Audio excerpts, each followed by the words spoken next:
7월에는 한인사회 뉴스의 중심 라디오 서울 1650.com과 함께하세요.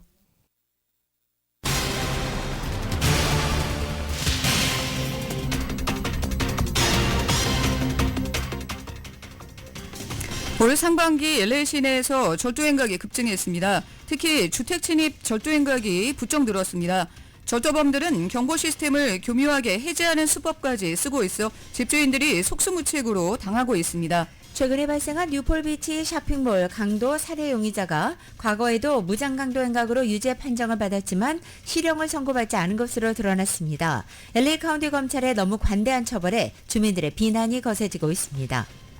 메트로 당국이 어제 미팅에서 메트로 치안을 강화하겠다는 입장을 밝혔습니다. 캐런 베스 LA 시장은 메트로 이사회의 의장직을 사임했습니다. LAPD를 이끌고 있는 한인 도미닉 최 임시국장의 뒤를 이을 차기 경찰국장 후보자 지원이 지난달 말에 마감됐습니다. 최소 35명 이상이 지원한 것으로 알려졌습니다.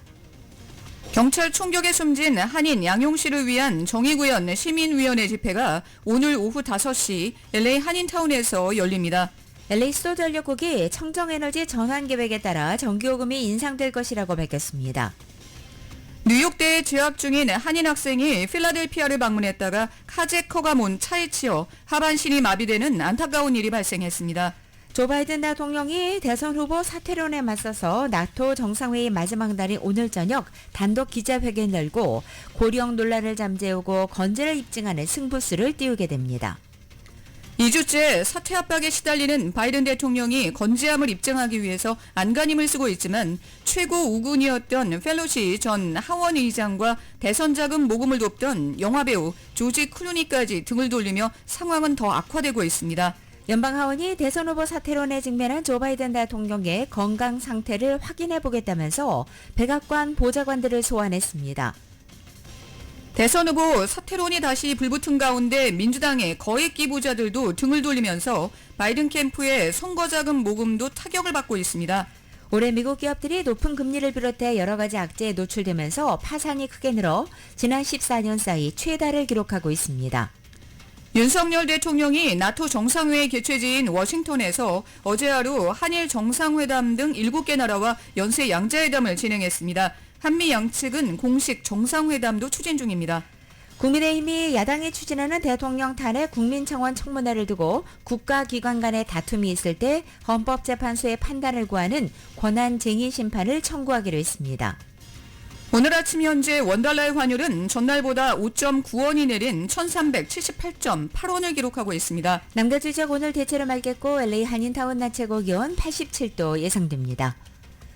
이 시간 주요 뉴스는 하늘위 호텔 세계 최대 항공기 아시아나항공 A380에서 차별화된 서비스를 만나보세요. 고국까지 편안하고 안전하게 모시는 아시아나항공 제공입니다. 여러분 안녕하십니까? 김윤정입니다. 안녕하십니까? 정현호입니다. LA에서 주택 절도 행각이 급증했다는 것이 통계로 나왔습니다. 올 상반기 LA 시내에서 전반적으로 절도 행각은 늘어났습니다. 어제 열린 LA 경찰위원회 모임에서 도미닉 최 LA 경찰국장은 올 상반기 동안 LA 시내에서 절도 행각이 4%가 늘었다고 밝혔습니다. 그런데 이 절도 피해 중에 절반이 주택 침입 절도였습니다. 지난해에는 절도범들이 비즈니스 업체를 겨냥하는 경우가 많았지만 올 들어서는 절도범들이 주택 침입 절도로 옮겨가는 추세가 두드러지고 있다고 도미닉 최 경찰국장이 지적했습니다. 이들은 부초 내 주택을 겨냥하고 값나가는 귀중품만 순식간에 훔쳐서 도주하는 양상을 보이고 있습니다. 예전처럼 집안 전체를 뒤지지 않고 보석, 현금, 고급 시계 등 값나가는 물건만 빨리 챙겨서 수분 만에 현장을 도주하는 경향을 보이고 있습니다. 이들은 또 와이파이를 교란하는 등의 방법으로 알람 시스템을 모두 해제한 채 범행을 벌이고 있어 집주인들이 속수무책으로 당하고 있습니다. 올 상반기에 주택 침입, 절도 피해가 가장 많이 보고된 곳은 LAPD의 윌셔 지서, 램파트 지서, 그리고 할리우드 지서입니다. 절도 행각은 특히 수요일부터 금요일 사이에 많이 발생하고 있고 저녁 시간대에 많이 발생하는 것으로 나타났습니다. 물론 빈집을 터는 경우가 많습니다. 하지만 집주인이 안에 있는 상황에서도 강절도 행각이 이루어지는 경우가 적지 않아서 인명피해 가능성을 높이는 것이 문제로 지적됩니다. 이 절도범들이 비즈니스 업소에서 주택으로 옮겨가는 이유는 최근 비즈니스 업체에 현금을 놓아두는 경우가 줄어들고 있기 때문이 아닌가 하는 생각이 듭니다. 코로나 팬데믹 이후에 밤새 이 비즈니스 업소에 침입하는 절도범들이 꽤 늘었습니다. 업주들은 매장에 현금을 더 이상 잘 놔두지 않고 있습니다. 이 때문에 밤새 절도 피해를 입은 업주들은 절도로 인해서 현금 피해는 별로 없는데 대신 절도범들이 침입하면서 업소 유리창 등을 부수면서 이 파손된 유리창이나 문 등을 보수하는 데 비용이 더 많이 들어간다고 호소하고 있습니다. 업주들은 고객들로부터 더 이상 캐시를 받지 않는 캐시리스 비즈니스로 전환하려는 움직임을 보이고 있습니다. 크레딧 카드로만 결제를 하면 매장에 캐시를 놔둘 필요가 없고 또 매장에 캐시가 없는 것을 알면 절도범들도 비즈니스 업소에 들어오지 않을 것이라는 계산 때문입니다. 매장에서 현금이 나오는 경우가 줄어들면서 이제 절도범들은 주택으로 눈을 돌리고 있습니다. 지난 월요일에는 샌프란도 밸리에서 절도범이 집주인이 집 안에 있는 상황에서 집 안에 들어와서 집주인이 절도범에게 총격을 가하는 사건이 발생했고 또 지난 수요일에는 대낮에 할리우드 힐스 맨션에 절도단이 침입해서 옷장에 있던 수백만 달러 상당의 고급 시계 50개를 싹쓸이에 달아난 바 있습니다. 또 지난 3월부터 6월 사이에는 공사장 인브로 가장에서 웨스트 LA 등 부촌을 돌면서 이 지역 주택 30여 군데에서 절도 행각을 벌여온 절도단이 경찰에 검거되기도 했습니다. 또 주택 절도범들이 최근에는 이 집 앞마당이나 집 근처의 수풀에 몰래카메라를 숨겨놓고 집주인이 언제 집을 비우는지 동태를 살피는 일까지 이슈가 되고 있습니다. 몰래카메라는 최근 글렌데일, 가든그로브, 칼라바사스, 아란브라 등 남가주 곳곳에서 발견되고 있습니다. 주택 절도 피해를 막기 위해서 홈오너들이 지혜를 모아야 하는 상황입니다. 지난 2일 뉴폴비치의 쇼핑몰에서 뉴질랜드 관광객을 상대로 강도 행각을 벌이다 차로 치어 피해자를 숨지게 한 용의자가 과거 무장강도 행각을 벌여 유죄 판정을 받았지만 실형은 선고받지 않은 것으로 드러났습니다. LA 카운티 검찰의 관대한 처벌이 또 다른 피해자를 초래했다는 비난을 받고 있습니다. 정윤호 기자가 전해드립니다. 지난 2일 뉴포트 비치의 패션 아일랜드 몰에서 뉴질랜드에서 온 관광객 여성을 차로 치어 숨지게 한 혐의로 지난주 살인죄로 기소된 26살 난 르로이 맥커리는 과거에도 산타모니카에서 권총 무장한 채 롤렉스를 강탈한 혐의로 유죄 판정을 받았지만 실형은 선고받지 않았다고 LA타임즈가 보도했습니다. 맥커리는 LA 카운티 검찰과 플리바겐을 통해 실형은 받지 않고 3년의 보호관찰령을 선고받았습니다. 이번 뉴포트 비치 쇼핑몰 사건은 보호관찰령 기간 중에 발생한 것입니다. LA 카운티 검찰이 강도 행각을 저지른 범죄자를 솜방망이 처벌함으로써 결국 또 다른 흉악한 범죄를 저지르는 결과를 초래한 것입니다. 뉴포트 비치의 패션 아일랜드 몰에서 용의자 맥커리가 노린 것은 차에 치여 숨진 여성의 남편이 차고 있던 고급 시계였습니다. 숨진 여성의 남편은 뉴질랜드 뱅크의 은행장을 지낸 저명한 인사로 당시 고급 시계를 차고 있었는데 범인은 이 시계를 빼앗으려다 남성의 아내를 차로 치어 숨지게 한 것입니다. 맥커리가 산타모니카에서 저지른 롤렉스 강도 행각은 지난 2022년에 일어났습니다. 감시 비디오 영상에 따르면 맥커리가 롤렉스를 찬 남성의 머리에 권총을 들이대는 장면이 찍혀 있습니다. 피해자의 셔츠에서도 맥커리의 DNA가 검출됐습니다. 하지만 검찰은 플리바겐을 통해 맥커리에게 3년의 보호관찰령만 내렸고 이후 보호관찰령 2년에 200시간의 사회봉사형으로 형량은 더 낮춰졌습니다. 검찰의 미온적인 사건 처리는 급진보 성향으로 범죄자에게 관대한 처벌을 내리는 조지 게스콘 LA 카운티 검사장의 잘못된 정책이라는 비난이 높습니다. 라디오 서울 뉴스 정현호입니다.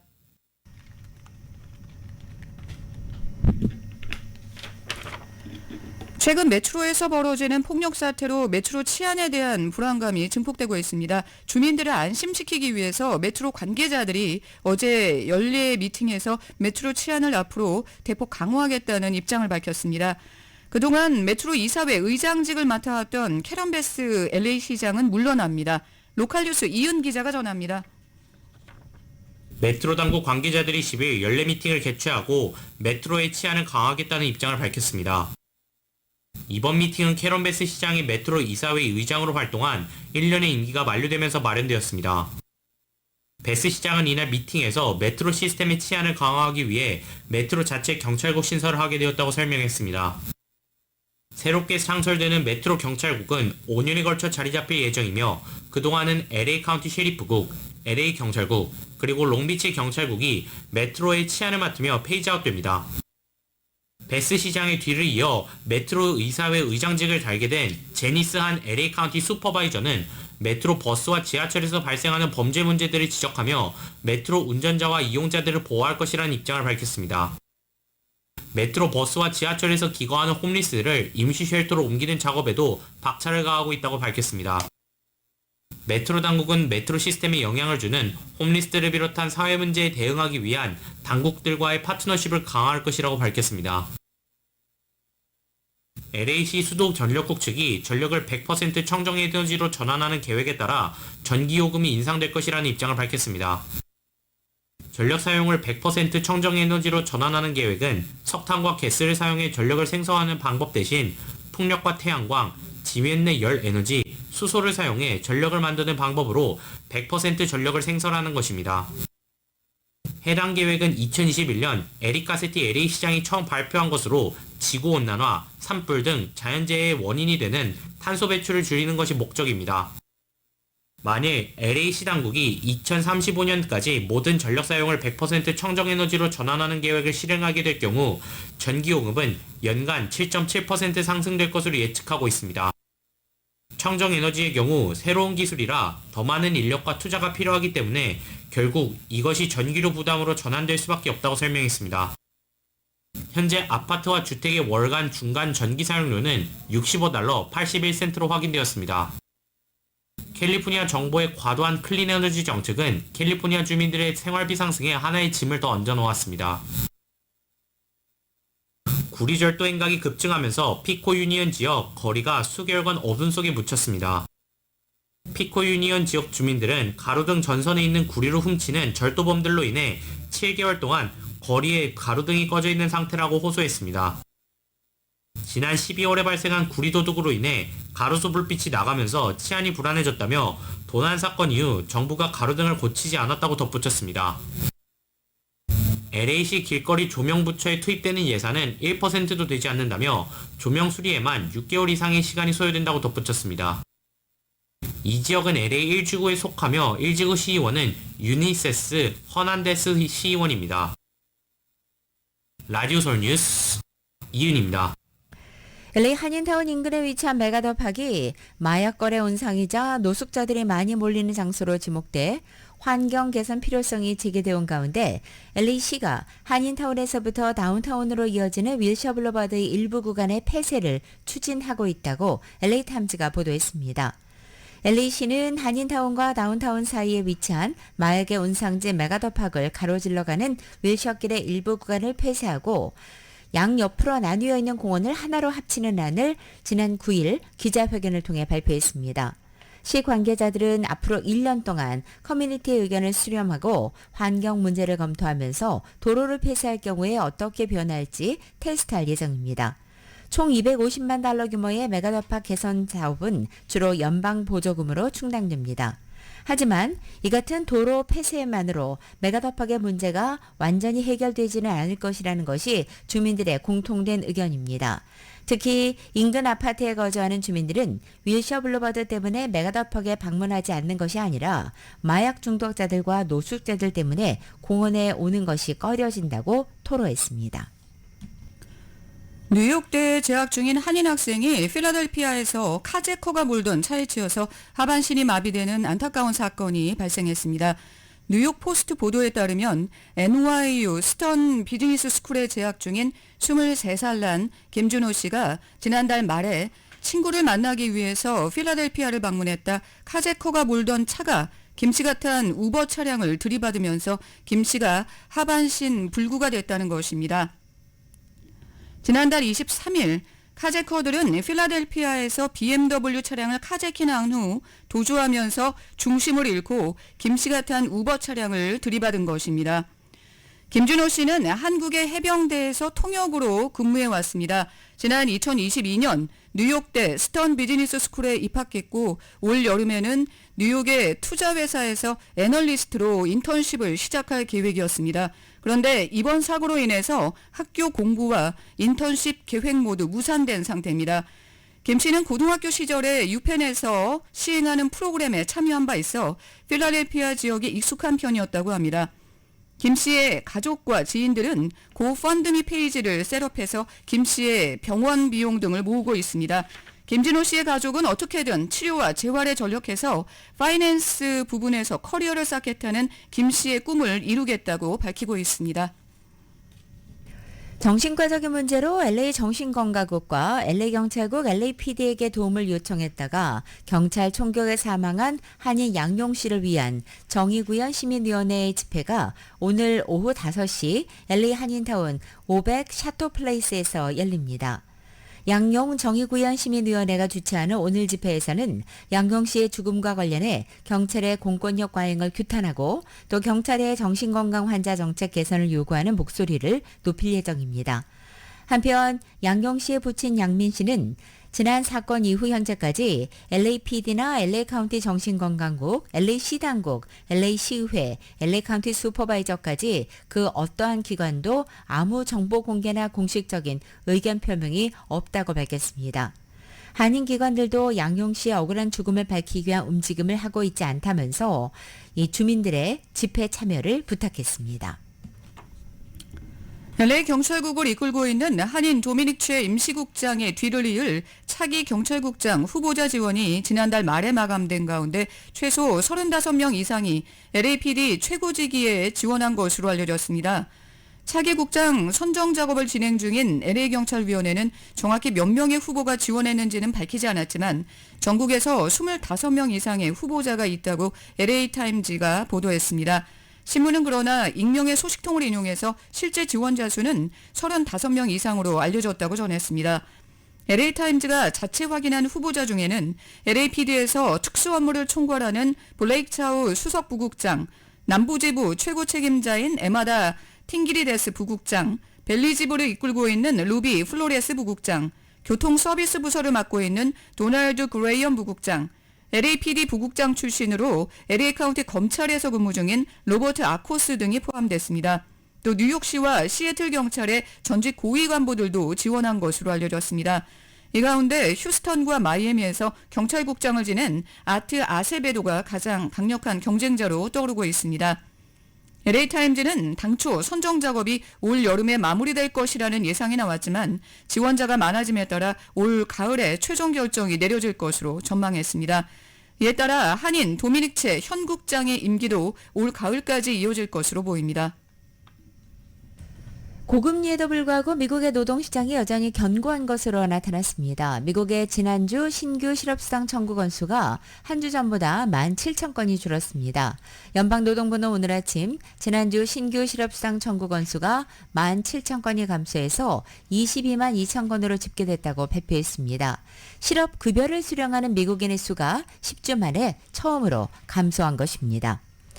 이런 가운데 파월 연준 의장이 어제 연방의회에서 또 한 번 금리 인하 기대에 힘을 싣는 발언을 해냈습니다. YTN의 보도입니다. 미 하원 청문회에 출석한 파월 의장. 9월 금리 인하가 11월 대선에 영향을 미칠 수 있다고 보느냐는 질문에 정치적 일정과는 관련 없다고 선을 그었습니다. We make our decisions based on economic data, the evolving outlook, the balance of risks, and we don't take into consideration any other factors, including political factors. 중요한 건 물가와 고용 사이 균형점을 찾는 거라고 강조했습니다. The labor market has cooled pretty significantly, and so I would say those two goals are now much closer to being in balance, and that means from a policy standpoint, we need to be paying attention to both of them. 파월 의장은 금리 인하 시점을 구체적으로 밝히지 않았지만 물가 상승률이 2%로 낮아질 때까지 기다리지 않겠다고도 언급했습니다. 꾸준히 목표치인 2%로 향해 간다는 확신이 있으면 된다는 겁니다. 이 같은 발언이 전해지자 뉴욕 증시 3대 지수는 모두 1% 이상 뛰었습니다. S&P 500 지수와 나스닥은 또 한 번 역대 최대 기록을 갈아치웠고 특히 S&P 500 지수는 사상 처음으로 5,600선을 넘어섰습니다. 미국은 현지 시간 11일 6월 소비자 물가 지수를 발표합니다. 4월과 5월에 이어 또 한 번 둔화가 확인되면 9월 금리 인하설에 더욱 힘이 실릴 것으로 보입니다. YTN 박영진입니다.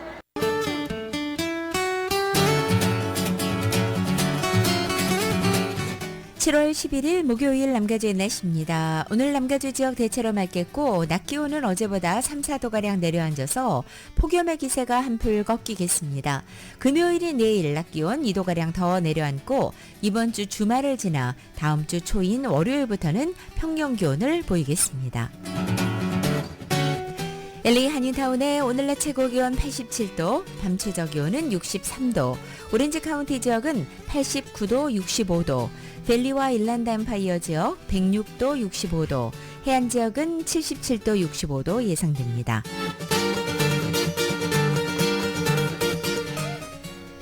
한국은 오늘 장마가 소강 상태를 보이면서 오늘은 맑은 날씨에 무덥겠습니다. 서울의 오늘 아침 최저 기온이 72도, 낮 최고 기온은 90도 예상됩니다.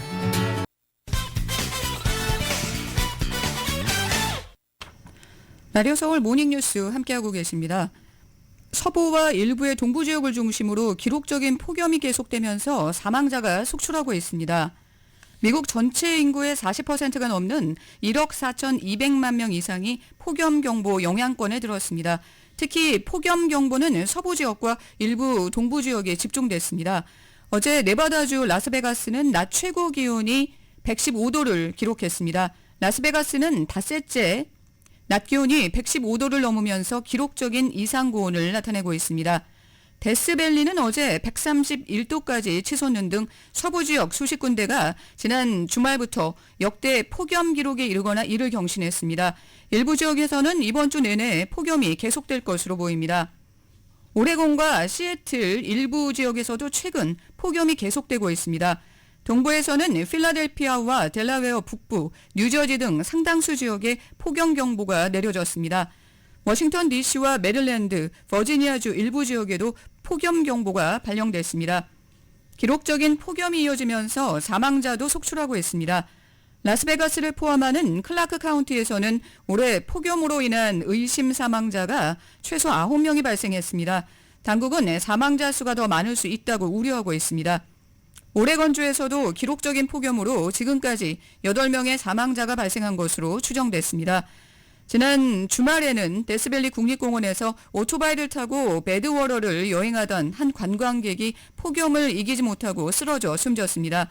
그런데 데스밸리가 이렇게 더운데도 이 극한 더위를 체험하겠다는 관광객들이 데스밸리로 몰려드는 기현상을 보이고 있습니다.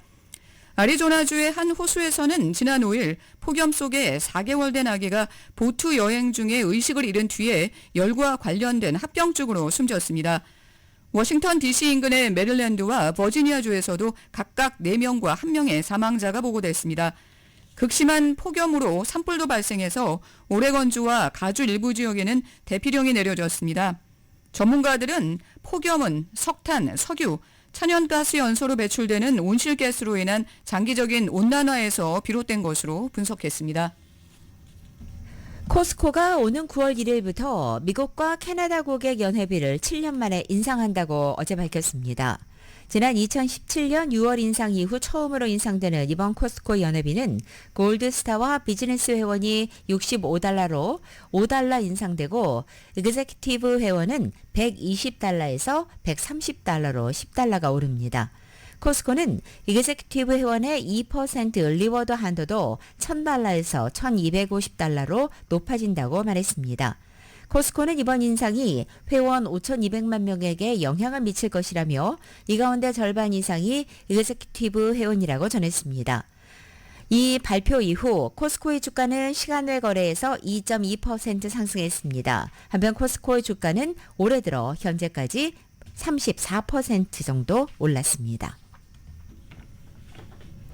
뉴욕 맨하탄에서 아파트 렌트 구하기 경쟁이 사상 최고 수준으로 심해졌습니다.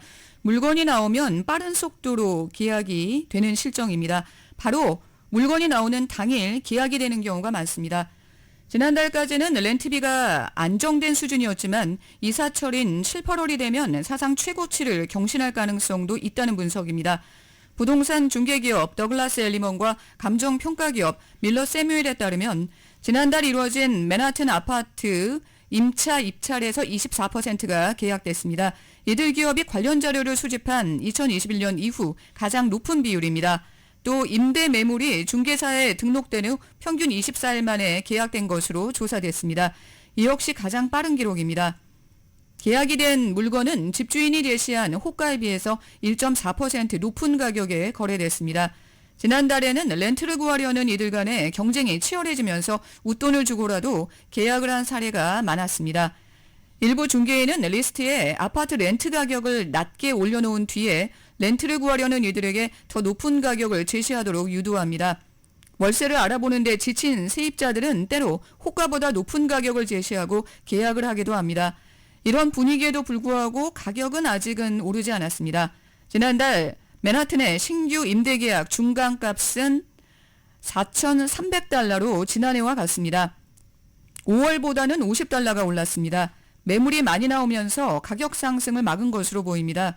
집주인이 렌트를 올리려고 하면 세입자는 이를 수용하는 대신 다른 집을 구해나가는 경우가 많았습니다. 이런 물건이 다시 시장에 나오기 때문에 렌트 물건도 많다는 것입니다. 하지만 7월에는 렌트비가 더 오르고 심지어 최고가를 경신할 수 있습니다. 지금까지 맨하탄 아파트의 렌트 월 중간값 최고가는 2023년 7월과 8월에 세워진 4,400달러였습니다.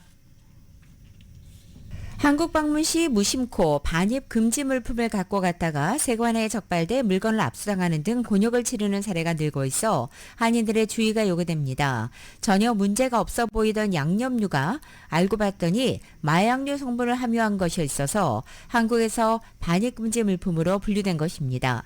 이번에 문제가 된 것은 일부 인플루언서들의 유튜브를 비롯해 여러 소셜미디어에서 빵에 뿌려 먹는 맛있는 양념 소스로 소개되면서 한국에서 인기몰이를 하고 있는 이 베이글 세서미 양념입니다. 그런데 이 베이글 세서미 속에는 마약류 성분인 파피시드가 아주 소량 들어있어서 미국이나 물론 유럽 등 여러 나라에는 이 약간의 파피시드가 들어간 베이글 세서미를 식용으로 허용하고 있지만 한국에서는 반입금지 물품으로 분류되고 있기 때문입니다. 여기에 한인들이 한국 방문 시 선물로 자주 구입하게 되는 육포와 호두, 또 육류 성분이 스프에 들어가 있는 라면 등도 규정상 반입 금지 제품입니다. 농림축산검역본부는 육류, 과일, 씨앗류, 그리고 뿌리가 남아있는 자연 농산물 등과 멸균, 살균 처리가 되지 않은 유제품 역시 반입을 금지하고 있다고 밝혔습니다. 미주 한인사회에서 세 번째 한인 연방 항소법원 판사가 탄생할 전망입니다. 40대 초반의 젊은 한인 2세 법조인인 41살의 라이언 박 노스캐롤라이나주 법무부 차관이 연방 항소법원 판사에 지명됐습니다.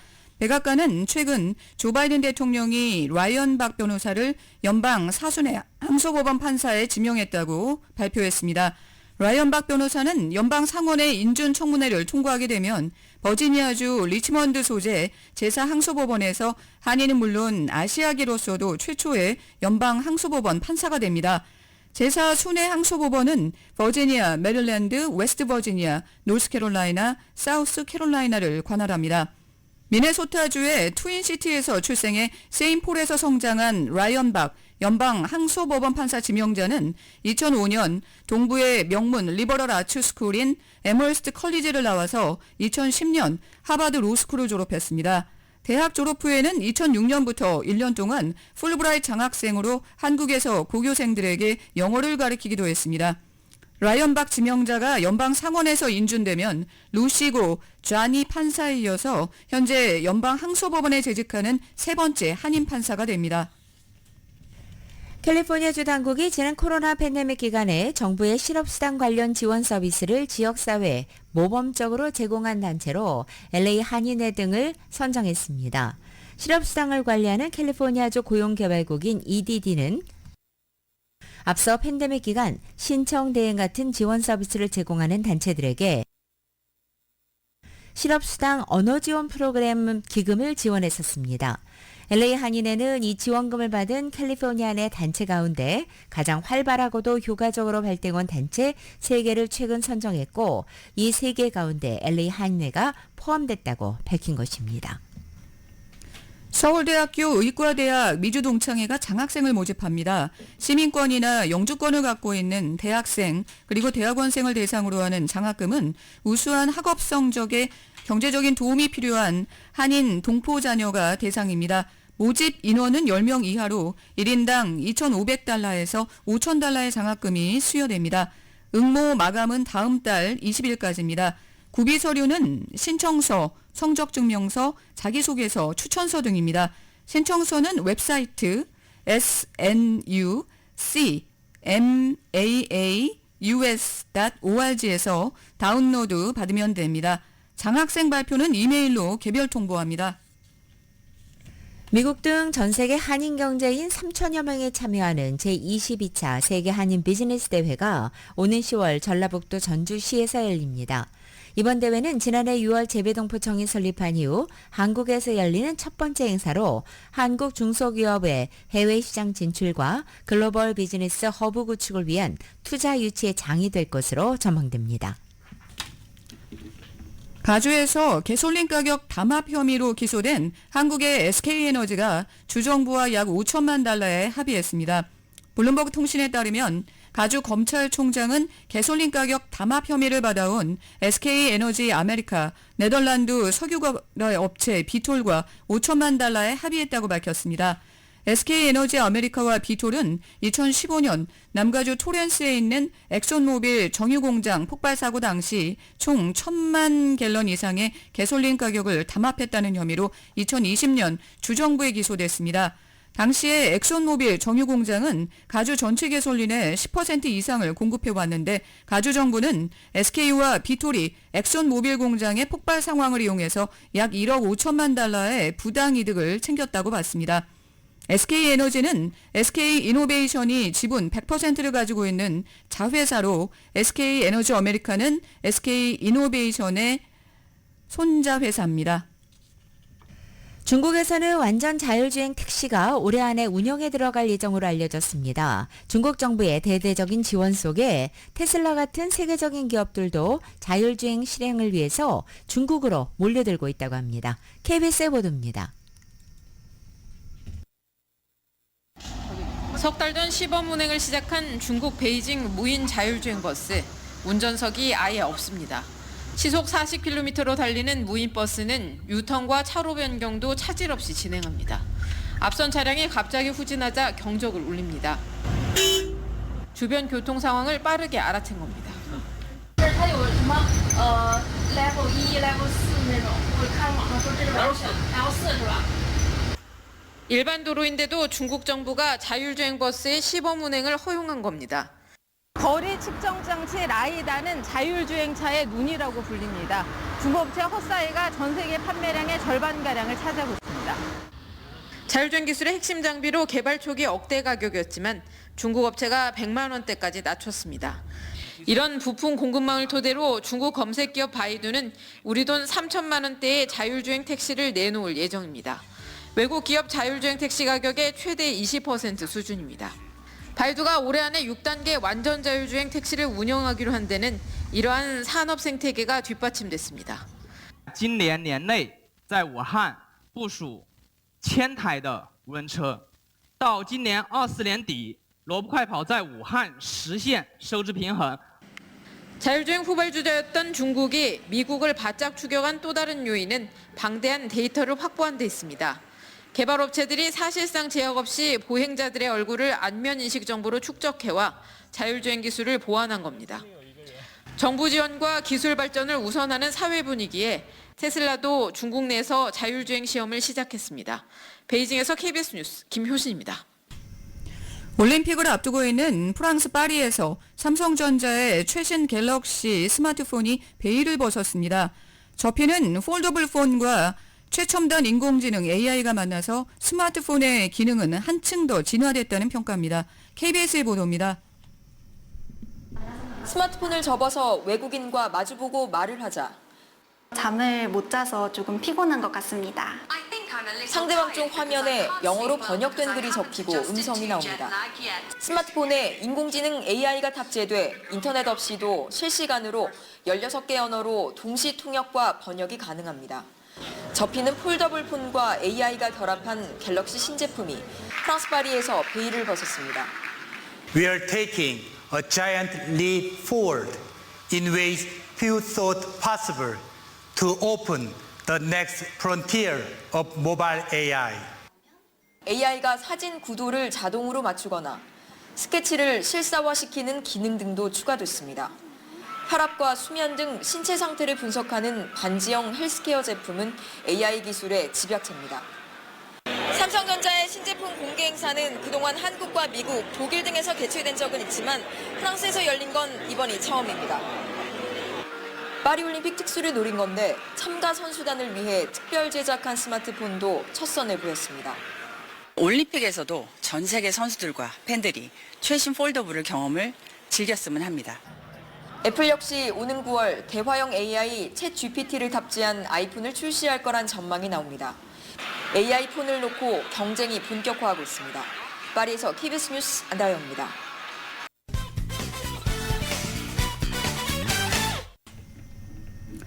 라디오 서울 모닝뉴스 함께하고 계십니다. 조 바이든 대통령의 대선 후보 사퇴론이 다시 불붙은 가운데 민주당의 거액 기부자들도 등을 돌리면서 바이든 캠프의 선거자금 모금도 타격을 입고 있다고 MBC 뉴스가 보도했습니다. 보도에 따르면 바이든 캠프와 가까운 복수의 소식통들은 이번 달 바이든 캠프에 대한 거액 기부자들의 후원이 지난달에 비해서 절반 또는 그 이하로 줄어들 가능성이 있다고 MBC에 말했습니다.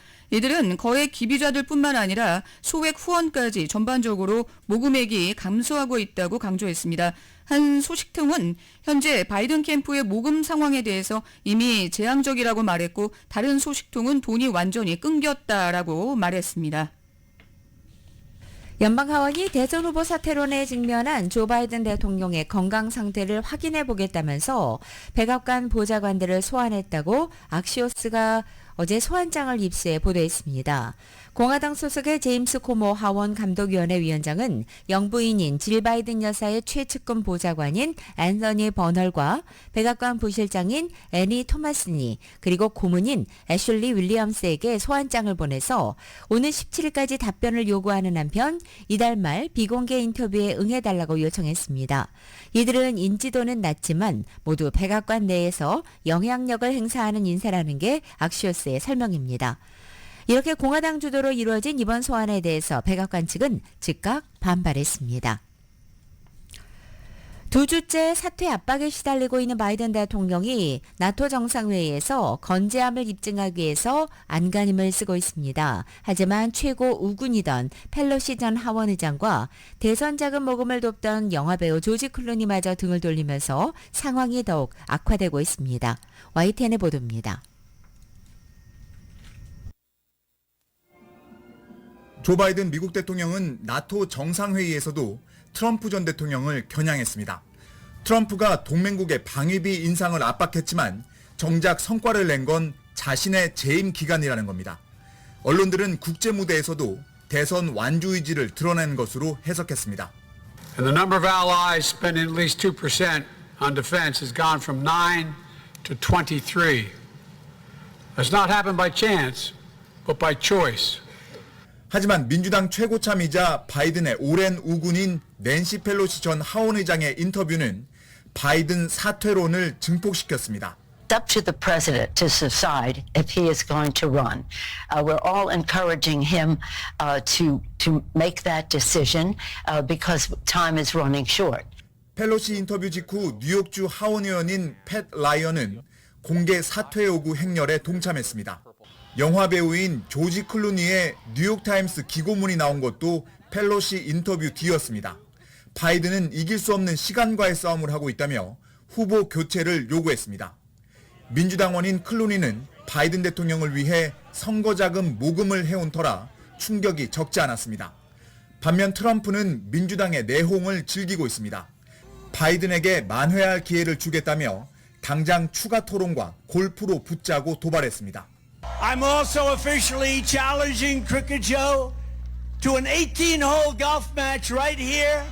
언론들은 공화당 전당대회가 열리는 다음 주까지 버텨 고비를 넘기는 게 이 바이든의 계산인 것 같다고 관측했지만 이 사퇴 압박의 강도는 쉽게 가라앉지 않을 전망입니다. 워싱턴에서 YTN 권중기입니다. 이 대선 후보 사퇴 압박에 시달리고 있는 조 바이든 대통령이 전기차 기업들의 시설 보수와 확충을 위해서 17억 달러를 전격 지원하기로 했습니다. 백악관은 오늘 아침 미시간, 펜실베니아, 조지아, 오하이오와 일리노이, 인디애나, 메릴랜드, 버지니아 등 모두 8개 주의 전기차 공급망 강화를 위해서 모두 17억 달러의 보조금을 집행한다고 밝혔습니다.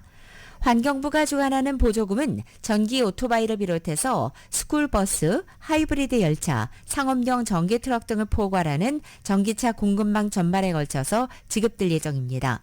환경부는 해당 보조금이 이들 8개 주에 위기에 처해 있는 11개 공장을 연간 100만 대 규모의 전기차 생산 설비로 전환하는 데 사용된다고 부연했습니다.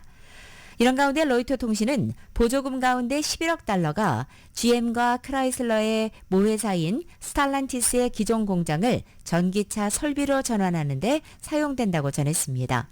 바이든 대통령은 오늘 성명을 통해서 친환경 경제를 건설하는 것은 노조와 자동차 기업 모두에게 윈윈 전략이라면서 나의 전임자 시절 버려졌던 노동자들이 나의 정책 지원을 통해 돌아오고 있다라고 강조했습니다. 11월 대선을 넉 달도 남겨놓지 않고 이루어진 오늘 보조금 지급 결정은 이 러스트벨트를 포함해서 선거 승패를 결정질 것으로 예상되는 다수의 경업주들의 초점이 맞춰서 이루어졌습니다. 미국 제조업 부활을 주요 성과로 내세운 이 바이든 대통령 입장에서는 현재 흔들리고 있는 지지율을 바닥부터 다지기 위한 일환으로 해석됩니다. 북대서양조약기구 나토 회원국 정상들이 북한과 러시아의 군사협력 강화에 강한 우려를 표명했습니다. YTN의 보도입니다. 나토 창립 75주년을 맞아 미국 워싱턴에 모인 나토 32개 회원국 정상들이 공동 성명을 발표했습니다. 정상들은 안보리 결의 위반인 북한의 포탄과 미사일 수출을 강력히 규탄한다며 북러의 군사적 관계 심화를 크게 우려하고 있다고 밝혔습니다. 북한과 이란이 탄약과 드론 수출 등 군사 지원을 통해 러시아의 우크라이나 침략을 사실상 지원하고 있다며 이런 행위가 유럽 대서양 안보에 심각한 영향을 미치고 국제 비확산 체제를 약화하는 것이라고 규탄했습니다. Putin's war is fueled by those who do not share our values. Iran and North Korea provide direct military support, while China is propping up Russia's war economy. 정상들은 특히 중국을 러시아의 우크라이나 전쟁을 돕는 결정적인 조력자로 규정하고 중국의 물질적, 정치적 지원 중단을 촉구했습니다. 중국이 핵무기를 빠르게 확충하고 있다며 핵 위험을 줄이기 위한 대화에 참여할 것과 우주 사이버 공간에서의 책임 있는 행동을 요구했습니다. 러시아의 침공에 맞서 싸우는 우크라이나에는 내년에 최소 400억 유로, 우리 돈 60조 원 지원을 약속했습니다. 또 우크라이나가 원한 나토 가입을 불가역적인 길로 규정하고 가입 노력을 적극 지원하겠다고 밝혔습니다. We are not doing this because we want to prolong a war. We are doing this because we want to end the war as soon as possible. 서방의 F-16 전투기 우크라이나 이전은 이미 시작됐다며 우크라이나에 대한 흔들림 없는 연대를 보여주겠다고 했습니다.